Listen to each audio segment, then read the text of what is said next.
Assalamualaikum warahmatullahi taala wabarakatuh. Bismillahirrahmanirrahim. Alhamdulillahirabbil alamin. Wassalatu wassalamu ala asyrafil mursalin wa ala alihi wa sahbihi ajma'in. Allahumma innaka khallaqil azim, innaka sami'un alim, innaka ghafurur rahim, innaka rabbil arsyil azim, innaka bari'ul jawadul karim. Rabbi zidni ilma warzuqni fahma. Allahumma ya Fattah ya Wasi' ya Basi' ya Alim ya Hakim ya Rashid. Allahumma ya Fattah ya Wasi' ya Basi' ya Alim ya Hakim ya Rashid. Allahumma ya Fattah ya Wasi' ya Basi' ya Alim ya Hakim ya Rashid.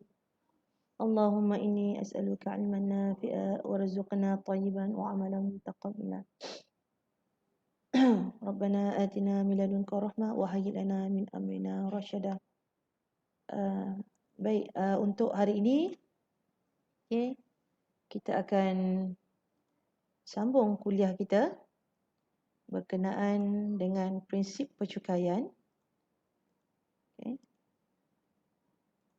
iaitu bab yang kelima, yang mana ianya merupakan topik yang penting dalam kursus GMGF 2033, dasar analisis fiskal, merupakan klimaks kepada kita punya kursus dan juga penting untuk pemahaman pelajar bagi membantu pelajar menjawab tugasan dengan baik. Kita ada 3 prinsip hari ini yang kita akan tengok, iaitu equity, kecakapan ekonomi dan juga keberkesanan dalam pentadbiran. Maknanya dalam sesebuah negara, kerajaan perlu memikirkan satu cukai yang baik. Bagaimana cukai yang baik yang kita nak lihat adalah perlu melengkapi kepada prinsip-prinsip berikut, iaitu sebuah cukai yang baik dia kena ada prinsip equity. Mesti cakap dari segi ekonomi dan juga berkesan dari segi pentadbiran. Maksudnya dari segi kos yang dapat diminimumkan dan manfaat yang lebih besar dapat diterimalah daripada cukai yang diamalkan. Untuk kuliah kita pada hari ini, diharapkan pelajar dapat menganalisis kesan cukai kepada kerajaan dan juga masyarakat. Yang ini kita lihat kepada cost learning outcome yang secara general. Kalau kita tengok spesifik kepada pembelajaran kita pada hari ini, saya harap selepas daripada kuliah, pelajar boleh memahami, boleh membezakan konsep equity mendata dan equity menegak. Boleh juga menjelaskan tentang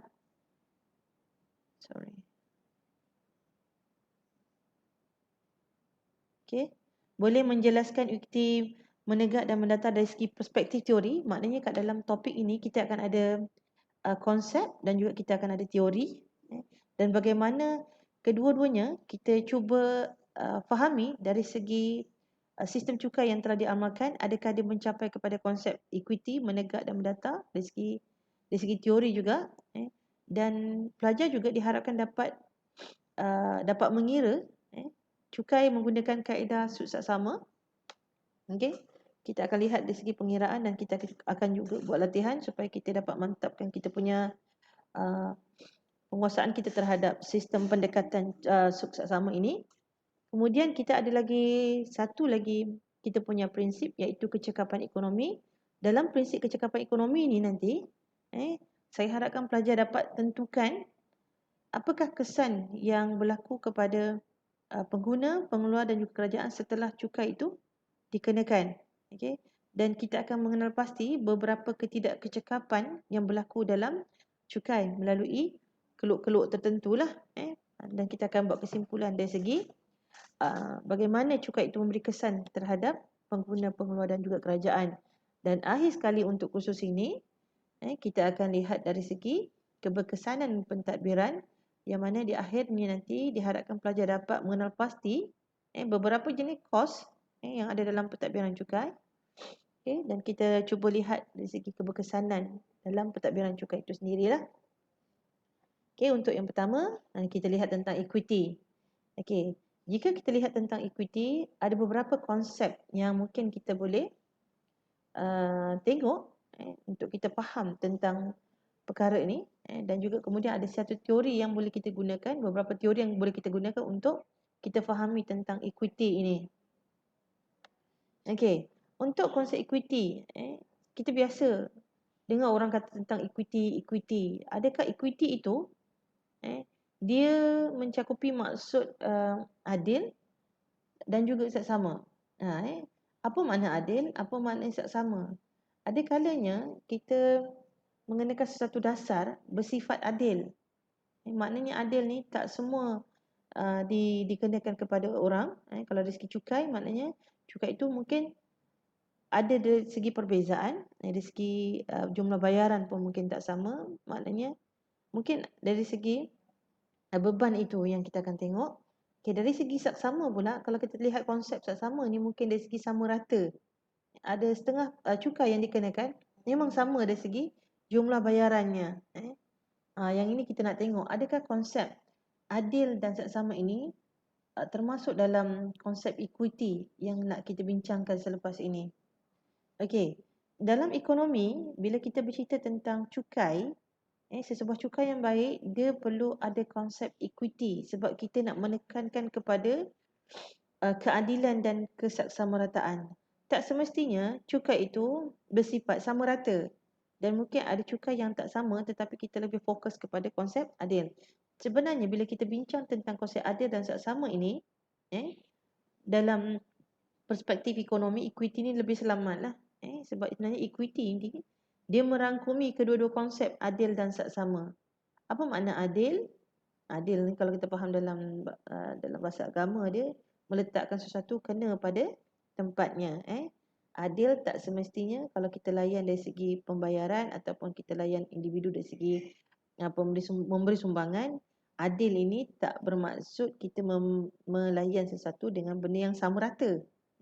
Tetapi kena pada tempatnya. Maknanya kalau kita nak faham dari segi contoh cukai, kalau kita nak kata dari segi adil, ada setengah orang membayar cukai apabila dia membeli barang, sesuatu barang, masing-masing membayar cukai pada kadar yang sama. Yang itu kita panggil sebagai sama rata. Tetapi ada kala cukai yang kita bayar kepada kerajaan, walaupun pada asas contohnya sebagai pendapatan, kita punya pendapatan yang sama dengan orang lain, tetapi dari segi bayaran cukai kita tidak sama. Itu lebih kepada konsep adil lah, bayaran yang tak sama. Jadi bila kita nak bercerita tentang adil dan saksama ni ataupun sama rata, dia dijelaskan dalam perspektif equity. Sama ada dalam bentuk melintang ataupun menegak. Melintang, kita kata melintang macam horizontal lah. Rata manjang jadi mendatar. Maknanya bila kita kata merujuk kepada mendatar, jumlah cukai yang akan dibayar adalah sama rata. Sama, maknanya dia fokus kepada saksama. Kalau kita fikirkan tentang contoh cukai yang ada dalam Malaysia sendiri, ada setengah cukai yang kita akan bayar sama, ada setengah cukai yang kita bayar tak sama. Tapi kalau kita nak fokus kepada equity melintang, cukai yang kita bayar sama dengan individu lain, contohnya sebagai GST, yang mana dikenakan secara proporsional, tanpa mengambil kira latar belakang ekonomi individu pembayar cukai itu. Yang ini konsep ni lebih kepada konsep equity melintang. Kerajaan dia nak kutip cukai, mungkin selalunya dalam bentuk yang begini, dia bersifat kadarnya lebih rendah lah. Sebab apabila cukai yang dibayar tanpa mengambil kira latar belakang ekonomi individu, maknanya dia tidak boleh terlalu tinggi kadarnya. Yang ini saya kata kita ambil contoh sebagai GST lah ataupun SST.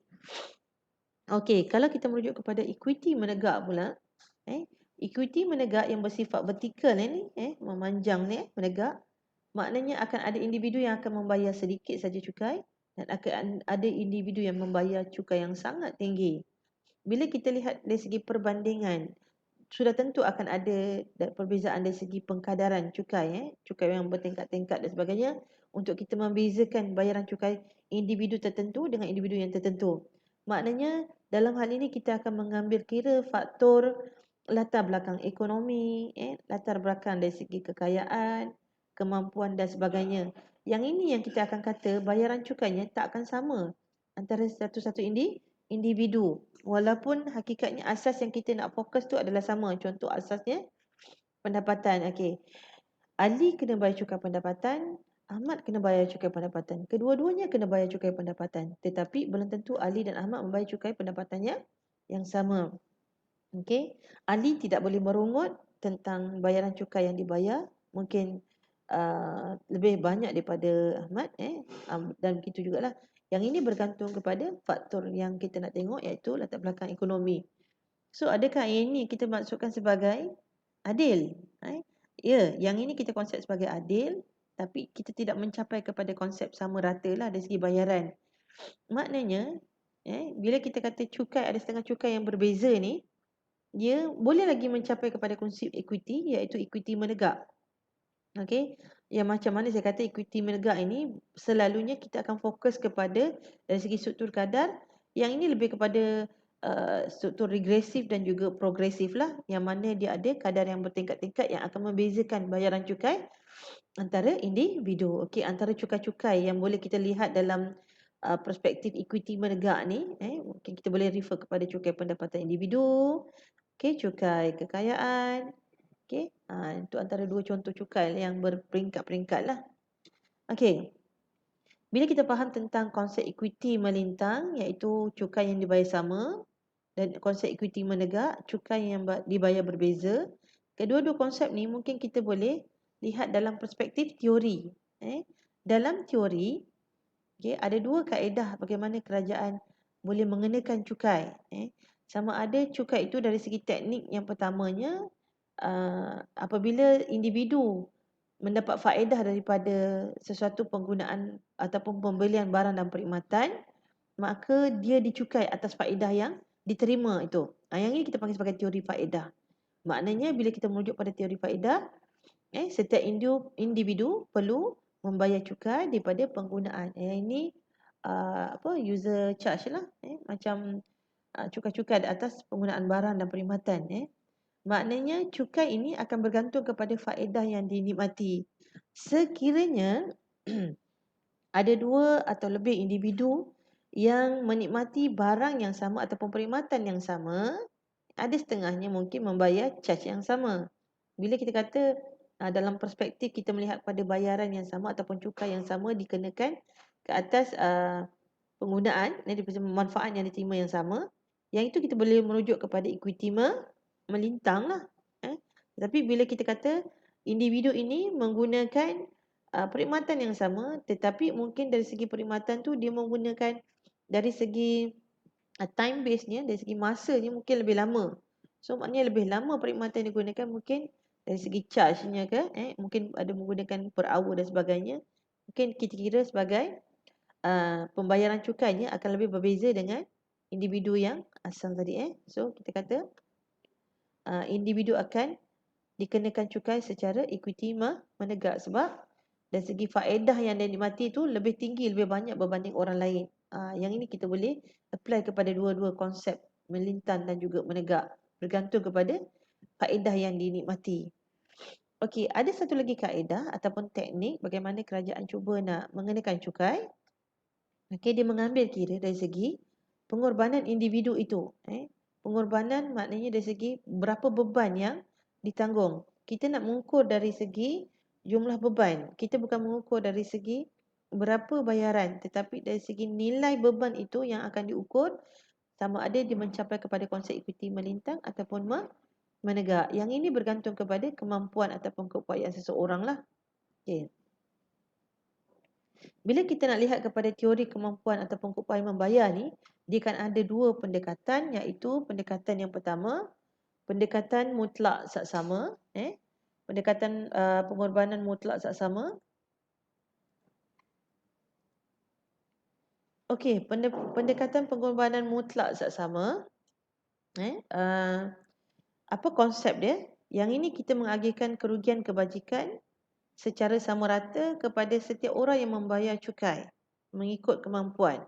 Maknanya kita akan agihkan kerugian, agihkan beban, agihkan pengorbanan secara sama rata, padahal dia tidak membayar cukai yang sama. Okey, kalau kita nak merujuk kepada pendekatan teori ni, lebih mudah kalau kita tengok kepada Kellogg's Utility Marginal pendapatan. Yang ini mengambil kira contoh asas pendapatan. Okey, kita andaikan kita ada dua individu yang mempunyai pendapatan yang berbeza. Okey, individu yang pertama A, mempunyai pendapatan sebanyak 75,000, kita andaikan 75,000, dan individu yang kedua mempunyai pendapatan agregat sebanyak 150,000. Setahun lah ni. Okey, maknanya akan ada individu yang bersederhana dan ada individu yang kaya. Maknanya mungkin dari segi bayaran cukainya mungkin tak sama. Okey. Okey, individu A dia akan membayar cukai sebanyak, lagi sikit lah ni individu A akan bayar cukai sebanyak FE. Okey, sorry. Yang pertama ni kita boleh kata individu ni bukan mempunyai pendapatan dalam 70,000 lah. Yang ni mempunyai pendapatan dalam 100,000. Okey, individu yang pertama dia akan dikenakan cukai sebanyak FE, yang mana kedudukan FE ni jauh lebih kecil berbanding kedudukan AB. Okey, individu yang kedua mempunyai pendapatan sebanyak B ni, okey, kerajaan kenakan cukai ke atasnya sebanyak BA. Yang ni lebih lebar. Individu yang pertama mempunyai pendapatan F, dikenakan cukai sebanyak FE. Kecil berbanding yang individu yang kedua. Maknanya dari segi bayaran cukai tadi, tak sama antara kedua-duanya. Yang ini mencapai kepada konsep equity menegak lah. Bayaran tak sama. Tetapi dari segi pengorbanan yang kita nak ukur, dia mungkin mencapai kepada konsep equity melintang. Pengorbanan itu sama. Macam mana dikatakan pengorbanan itu sama? Kalau kita lihat kepada keluk A, B, C, D dengan E, F, G, H. Mungkin kalau kita ukur dari segi calculation tu mungkin dia sama lah. Yang ini kita panggil sebagai pengorbanan itu sama. Sebab apa kita kata pengorbanan yang kita nak ukur? Sebab berdasarkan kepada latar belakang individu, kemampuan individu, dia akan melihat pengorbanan itu dari segi sama rata. Sometimes kita tidak boleh mengatakan bahawa kawan kita yang mempunyai pendapatan yang sama dengan kita, membayar cukai yang lebih sedikit. Bila kita lihat latar belakang, rupanya dia menanggung menyara hidup ibu bapa, dia ada anak-anak, berbanding kita yang individu contoh, yang mana tanggungan kita hanya untuk diri kita sahaja. Maknanya mungkin kita kena bayar cukai lebih banyak lah berbanding individu yang mempunyai bilangan ahli keluarga yang lebih besar, yang mana bilangan cukainya jauh lebih rendah disebabkan oleh pelepasan tertentu yang diberikan oleh kerajaan lah. Maknanya akan ada konsep kat sini, akan ada konsep equity menintang dan juga menegak. Okey, yang ini kalau kita nak faham juga dari segi istilah bagaimana pengorbanan yang kita nak ukur adalah sama walaupun dari segi bayaran itu tidak sama. Kita cuba tengok nilai wang saja. Kalau kita bandingkan nilai RM1 orang miskin berbanding RM1 bagi orang yang kaya, dia punya value RM1 tu pun tak sama. Begitulah kita nak melihat kepada pengorbanan dalam bayaran cukai. Okey. Yang kedua, kita ada pendekatan pengorbanan sud saksama. Yang ini, pendekatan ini lebih kepada macam mana kita nak mengurangkan pengorbanan rakyat dengan cara kita mencukai orang yang lebih kaya. Dalam negara kita kena susunlah siapa orang yang paling kaya dekat dalam negara. Orang kaya pertama, orang kaya kedua, orang kaya ketiga. Okey. Maknanya bila kita dah susun dia punya ranking dari segi kekayaan, yang ini kita akan gunakan teknik pendekatan pengorbanan sud saksama, iaitu orang yang terkaya akan dicukai oleh pihak kerajaan sehingga pendapatannya tidak akan kurang daripada pendapatan orang kaya yang kedua. Dia maknanya dia berperingkat lah. Cukai ini walaupun kita kata kita meminimumkan kerugian daripada kebanyakan masyarakat, kita tak agihkan bayaran cukai, beban cukai ini kepada lebih ramai orang, tetapi kita fokus kepada orang yang kaya saja. Tetapi dari segi kelemahan teknik ini, dia seolah-olah umpama perampasan dan tidak ada motivasi kepada orang-orang kaya untuk terus menambah kekayaan. Dia tak akan ada motivasi. Sebab apa? Kalau dia semakin kaya, semakin banyak cukai yang akan dikenakan ke atas dirinya berbanding orang lain. So itu antara kelemahan lah yang akan menyebabkan mungkin banyak orang kaya akan lari keluar daripada negara yang mengamalkan sistem yang macam ni. Okey, kalau kita lihat contoh kat depan ni, kita ada 4 individu orang yang kaya, iaitu individu yang pertama yang mempunyai pendapatan 150,000. Yang ini kita ambil angka yang kecil sajalah sebab nak mudahkan perkiraan kita. Tak, orang kaya tak adalah sampai 150,000, mungkin berbilion-bilion dah dia punya pendapatan kan setahun. Okey, individu yang kedua mempunyai pendapatan 100,000, individu yang ketiga C iaitu mempunyai pendapatan 50,000. individu D mempunyai pendapatan 30,000. Kita andaikan dalam sebuah negara yang ini mempunyai kedudukan pendapatan yang mewah lah berbanding orang lain. Dan kita andaikan peringkat permulaan kerajaan nak cukai sebanyak 50,000 daripada rakyat. Maknanya rakyat kena menyumbang sebanyak 50,000. Dengan menggunakan teknik pendekatan pengorbanan suksesama ni, maknanya kita kena cukai orang kaya yang pertama. Asalkan dia tidak jatuh miskin daripada orang kaya yang kedua. Okey, kalau kita bandingkan antara cukai antara cukai individu yang pertama, saya tukar point. Okey. Kita tukar kepada pen lah. Okey, kalau kita bandingkan kat sini, antara cukai individu pertama dengan individu yang kedua, perbezaan jelas banyak, 50,000. That's why kita boleh mencukai individu pertama sebanyak 50,000, yang mana apabila kita lihat pendapatan selepas cukainya, adalah 100,000 bersamaan dengan pendapatan individu kaya yang kedua. Dan kita andaikan kerajaan tidak cukup lagi dari segi pendapatannya, kerajaan nak tambah lagi 50,000 yang menjadikan kutipan cukai tahunannya dalam tahun fiskalnya adalah 100,000. Bermakna ada lagi 50,000 yang perlu dikutip daripada orang-orang kaya ini. Apabila kita bandingkan kedua-dua individu A dengan B dengan C, individu A dengan B masih dalam ranking yang samalah. Maknanya kalau kita bandingkan dengan individu C ni, besar jugalah jarak dia. Dengan pendapatan 50,000 lagi yang kerajaan perlukan, cukai 50,000, kita kena kutip daripada individu A dengan individu B. Sebanyak masing-masing 25,000 lah. 25K kat sini, sini pun 25K. Maknanya kalau kita kutip 25,000 daripada individu A, 25,000 daripada individu B, bermakna cukai yang dibayar secara keseluruhannya oleh individu A adalah sebanyak 75,000. Sebab 25 campur dengan 50. Cukai yang kedua ni tadi, ni cukai yang pertama. Kedua-duanya jumlahnya adalah 75,000. Dan individu B, orang kaya yang kedua, kita dah cukai tadi sebanyak 25,000. Ini cukai yang disumbangkan oleh individu B. Dan bila kita jumlahkan keseluruhan, dia adalah sebanyak 100,000 seperti yang cukai yang diperlukan oleh kerajaan lah. Kalau kita lihat pendapatan individu yang A dengan B ni, pendapatan selepas dia dicukai, maknanya daripada 150 kita tolakkan dengan jumlah cukai yang dibayar 75,000. Pendapatan selepas cukainya adalah 75,000. Manakala individu B, pendapatan dia yang dulunya 100 dan cukai yang disumbangkan sebanyak 25,000, kita tolakkan, maknanya balance dia, pendapatan dia selepas cukai adalah 75,000.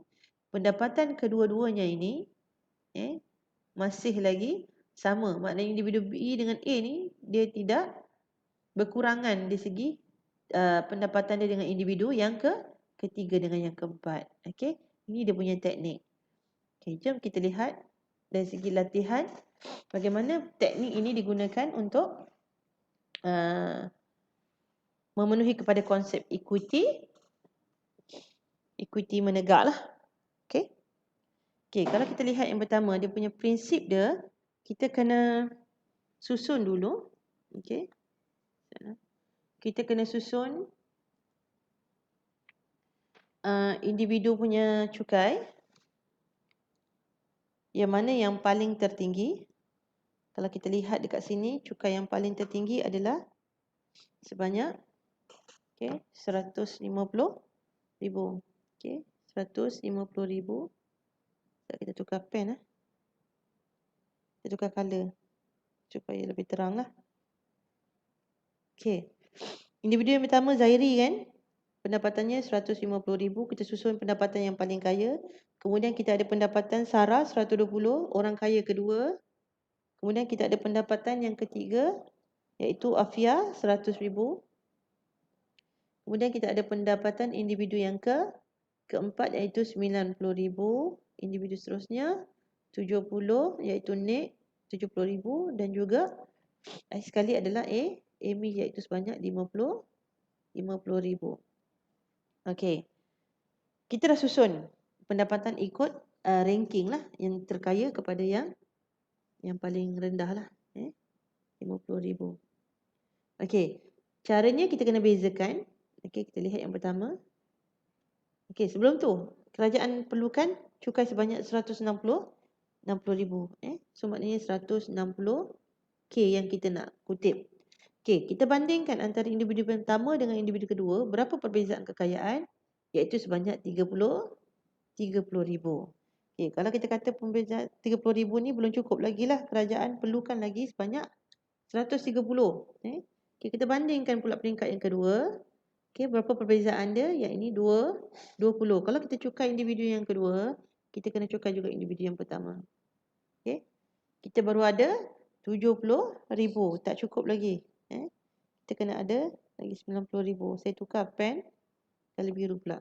Okey, kita bandingkan cukai antara individu, iaitu kat sini perbezaan dia 10, kan? 9 ni 100 kepada 90, 10,000.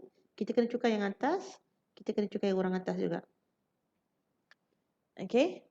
Okey, tak cukup lagi.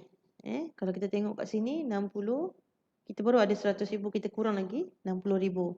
Maknanya kita kena bandingkan lagi. Okey, saya gunakan warna hijau pula. Kita kena bandingkan lagi, kita ada perbezaan sebanyak 20,000 dekat sini. So kita kena cukai juga orang ke atas-atas lah, yang kaya di atas ni. 20,000, 20,000. Kalau kita congak, kita dah ada lebih kurang 180,000. Kita tengok sini, total kat sini 80. Sini 50. Sini 30. Kita ada sini 20. Okey. Kalau kita jumlahkan semua, yang ni kita ada 108. Kita ada 180. Kita warna putih terang sikit. Kita ada 180,000 yang telah kita kutip daripada individu-individu ni. Okey. Saya padam. Takut tak jelas. Okey, kita ada 80, kita ada 50, kita ada 30 dan juga 20.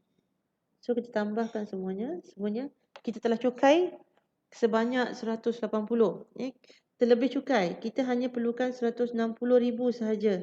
Maknanya ada lebihan sebanyak 20,000 yang kita kena pulangkan balik kepada individu yang telah kita cukai tadi. Okey, kita ada libatkan kepada 4 orang saja, kan?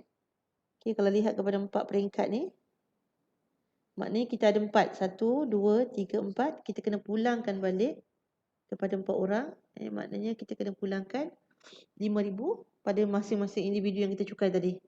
Okey, kita pulang balik. Pulang, kita tolak 5,000, kita tolak 5,000, kita tolak 5,000 untuk setiap orang yang kita dah cukai. So, maknanya baki cukai yang perlu dibayar bagi individu yang pertama adalah 75,000. Individu yang kedua sebanyak 45,000. Individu yang ketiga sebanyak 25,000. Individu yang keempat bayar cukai sebanyak 15,000. Okey, individu yang seterusnya tak ada cukai dibayar, kosong. Individu seterusnya juga kosong. Kalau kita jumlahkan dekat sini, berapa jumlah cukai yang dibayar? Okey, kalau kita kira semua adalah 60,000. Cukuplah. Okey. So maknanya kita dah dapat jumlah cukai yang dibayar oleh individu.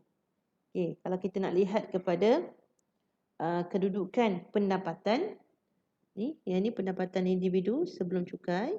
Mari kita lihat kepada pendapatan individu selepas cukai. Okey, pendapatan individu selepas cukai warna kuning maknanya 150. Okey.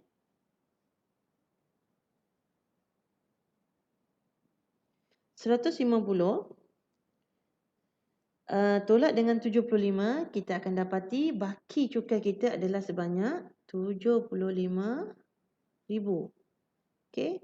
120 tolak dengan 45, kita akan dapati cukai kita juga individu kedua persamaan pendapatan dia 75,000.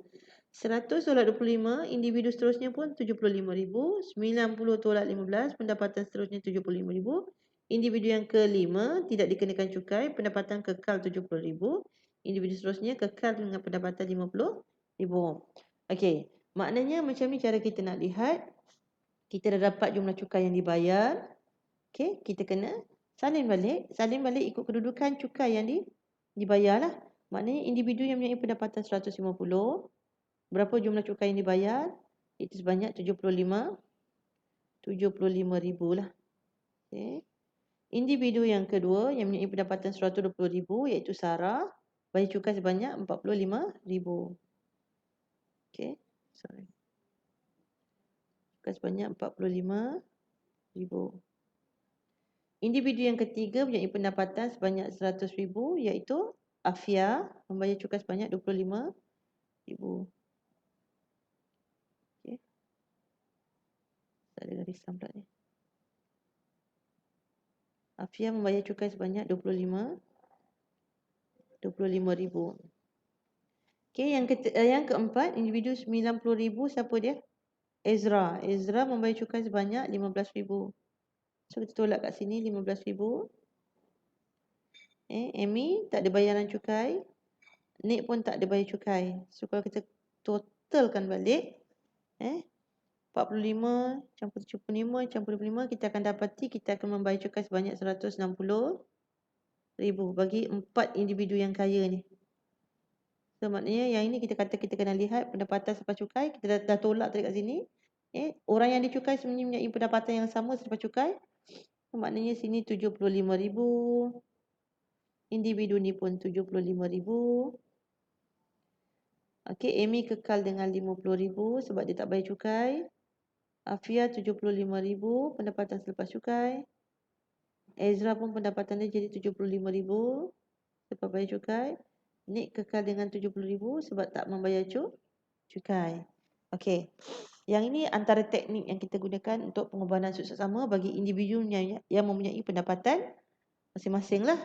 Untuk yang kedua ni, kita ada pendapatan dalam kumpulan. Maknanya dalam kekayaan yang sama, mungkin ada 2-3 orang mempunyai pendapatan yang sama.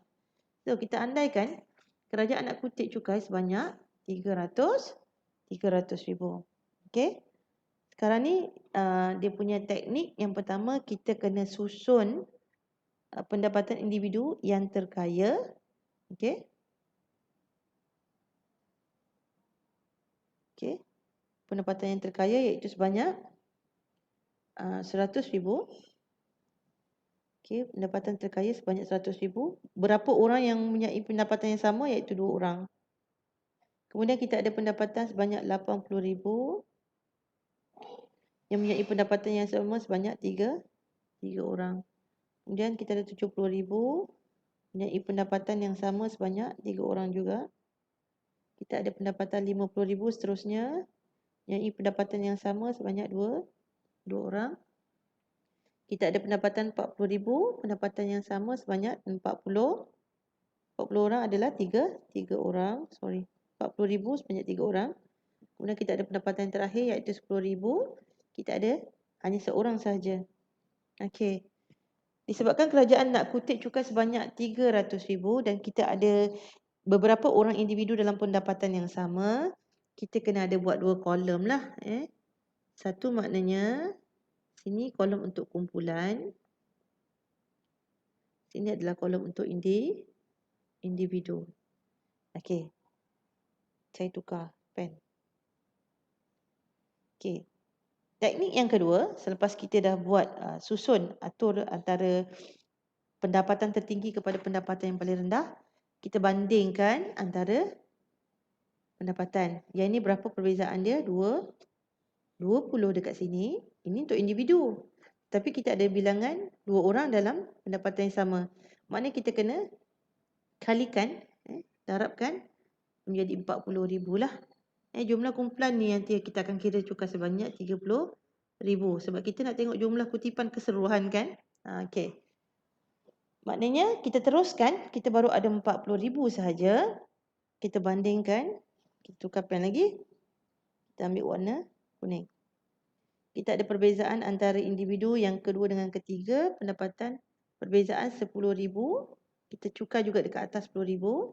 Jangan lupa kita kena kalikan individu dengan kumpulan 10 kali dengan 2, kita ada 20K.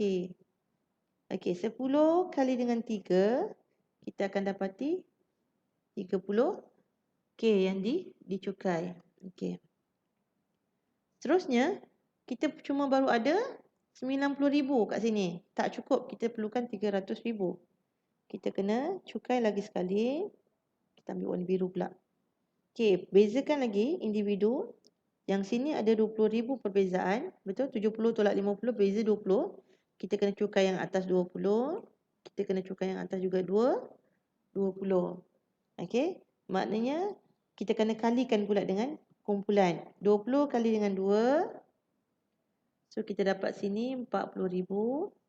20 kali dengan 3, kita kena cukai sebanyak 60,000. 20 kali dengan 3, kat sini kita kena cukai 60,000. Okey. Tak cukup lagi. Tak cukup lagi cukai yang kita nak kutip. Kita bandingkan lagi. Kita ambil color warna purple. Okey. Kita ada perbezaan sebanyak 10,000 di sini. Okey. 50 tolak 40, kita ada 10,000 kan perbezaan. Kita tolak 10,000 kat sini. Kita akan tolak juga 10,000 di atas. Tolak 10,000 di atas. Tolak juga 10,000 di atas. Maknanya, cukai individu kena kali dengan cukai kumpulan. 10 kali dengan 2. Kita kena cukai dekat sini sebanyak 20. 10 kali dengan 3. Kita kena cukai kat sini sebanyak 30. 30K 10 kali dengan 3. Kita kena cukai juga dekat sini sebanyak 30K. Okay. 10 kali dengan 2. Kita kena cukai kat sini sebanyak 20K. Tak berapa jelas sangat. Okay. Okay, kalau kita ikut anggaran ni, kita rasa kita dah terlebih kutip cukai dah ni. Okay. Kita cuba congak dulu. Berapa cukai yang kita dah bayar. Okay, kat sini ada 120. Cukai di peringkat pertama. Kat sini pun ada 120. Kan? Kemudian kat sini ada 90. Cukai seterusnya kita kutip adalah 20. Kalau kita totalkan semua ni, okay, kita ada dalam 350. Okay. Kita dah terlebih kutip cukai, kita perlukan 300 sahaja sebenarnya. Kita tolak balik, maknanya kita ada lebih cukai sebanyak 50,000 yang kita dah terlebih kutip. Bila kita tengok ada 50,000 yang terlebih kutip, kita kena pulangkan balik kepada individu yang telah kita cukai. Individu yang telah kita cukai, kalau tengok peringkat tu dekat sini lah. Okay. Kita dah libatkan berapa orang kat sini? 10 orang kan? Okay, kita ada 10 orang di sini. Okay. Maknanya kita kena pulangkan balik kepada 10 orang yang telah kita cukai. Maknanya 50 bagi dengan 10, kita akan pulangkan balik sebanyak 5,000 masing-masing lah. Kita nak pulangkan 5,000 ni, okay, bila saya kata 5,000, sebab kita dah bahagikan kepada 10, maknanya ini adalah purata untuk purata individu. Okay, ada purata lah. Okay, ini purata individu, maknanya kita kena tolakkan RM5 tu dekat sini. Okay, bukan RM5, 5,000. Kita kena pulangkan balik 5,000 di sini. Pulangkan balik 5,000 dekat kumpulan. Dekat individu punya cukai. Maknanya, nanti yang 5,000 ni kita kena times tu untuk kumpulan. Okay, kita kena tolakkan sebanyak 5 kali 2, 10. Okay. 5 kali 2, 10. Tolakkan lagi dengan 5 kali dengan 3, 15. So, kita tolakkan 5 kali dengan 3 juga, 15. Okay. Kemudian kita ada 5 kali dengan 2, kita akan tolak dengan 10 lah. Okay. Jom kita jumlahkan. Kita jumlahkan cukai. Okay, bagi kumpulan, cukup tak sebanyak 300,000? Okay, 120 tolak 10, maknanya 110K. 120 tolak 15, tinggal 105. 90 tolak 15, 75. 75K, 20 tolak ni 10. Okay, maknanya sini kosong, sini kosong. Okay, kalau saya padam sini, sorry Okay, maknanya kalau kita jumlahkan cukai kat sini, total, kita akan dapati kita telah mengutip cukai sebanyak RM300,000. Okey, kita dah kutip cukai sebanyak RM300,000. Okey.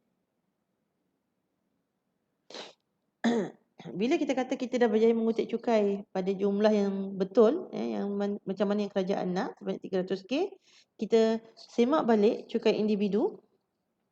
Okey, maknanya cukai individu, jumlah ni berapa? 60 tolak dengan 5, maknanya sini 55, 55K. Yang ini 40, so 35. Ini 30, so maknanya sini 25. Dan sini adalah 5. Sini kosong, tak bayar cukai. Sini kosong, tak bayar cukai. Okey, ini adalah pendapatan individu. Sekarang ini adalah pendapatan individu selepas cukai. Yang dia nak lihat kat sini. Yang ni tak ada, tak ada kena-mengena. Yang ni hanyalah bayaran cukai sahaja. Kita nak tengok tax. Yang ni kita nak tengok pendapatan individu selepas cukai sebab kita merujuk kepada jadual di atas. Okey. So sekarang ni, yang ini adalah cukai individu. Yang ni adalah cukai individu. Yang ini adalah cukai kumpulan, sebanyak 300K. Yang ini adalah pendapatan selepas cukai. So maknanya 1, 2, 3 kita akan penuhkan kolom yang kat atas ni. Okey, kita kira berapa pendapatan individu selepas cukai. Kalau pelajar nak semak jawapan, pendapatan individu yang telah dicukai ni nanti mesti sama. Okey. 100 tolak 55, balance dia 45,000. Yang ni pun 45,000, 45,000, 45,000, 50 tolak 5, 70 tolak 25, 80 tolak 35. Inilah pendapatan selepas cukai. Okey, 40 tolak kosong. Dia sebab dia tak bayar cukai, dia masih kekal dengan pendapatan asal 40. 10 tolak dengan kosong, dia tak bayar cukai, kekal dengan pendapatan 10,000. Okey, daripada jumlah yang kita dah dapat ni, kita perlukan 3 kolom ni lah yang saya petak-petakkan ni. Kita salin balik. Okey, individu yang mempunyai pendapatan 100,000 telah membayar cukai individu sebanyak 55,000. Kita salin kat sini 55,000. Sorry. 55,000. Okey, individu yang mempunyai pendapatan 80,000 bayar cukai 35,000. Sini bayar 35,000. Individu 70,000 pendapatan bayar cukai sebanyak 25,000. 25,000. Individu yang mempunyai pendapatan 50,000 bayar cukai sebanyak 5,000. Okey, 5,000. Yang ini tak bayar cukai, kosong. Yang ini pun tak bayar cukai, kosong. Okey, kalau kita nak semak 5 kali dengan 2. 5 kali 5 kali dengan 2. Individu bayar cukai kumpulan sebanyak 10,000. Kalau kita tengok kita salin balik pun kat sebelah ni, yang belah sini. Okey. Individu mempunyai pendapatan 50,000, kumpulan mempunyai pendapatan 50,000 kali dengan 2 kita akan dapat 10,000 kat sini. Okey, kalau kita tengok individu yang pertama mempunyai pendapatan 100,000, cukai kumpulan adalah sebanyak 110. Kat sini maknanya 110,000. Kemudian kita ada 105,000 dekat pendapatan 80,000.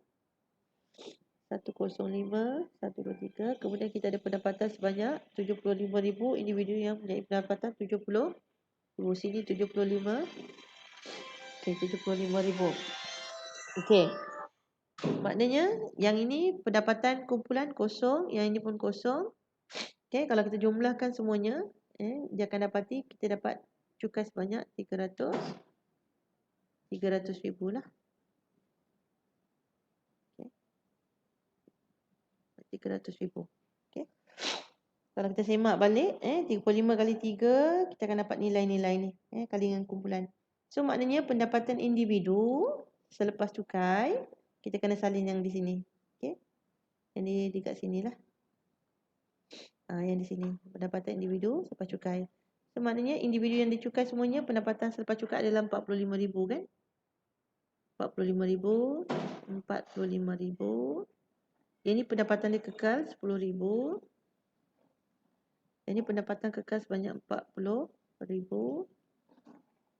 Dan ini pendapatan sebanyak 45,000 sebab dia dah bayar cukai. Yang ini pun 45,000. Okey, macam tu. Okey. Okay, saya harap pelajar boleh faham. Tengok balik, ulang balik video kalau rasa tak berapa nak faham. Okey. Ini kita akan masuk kepada topik kecekapan ekonomi. Okey, topik kecekapan ekonomi ni saya akan sambung kepada slot yang kedua lah. Okey. Terima kasih.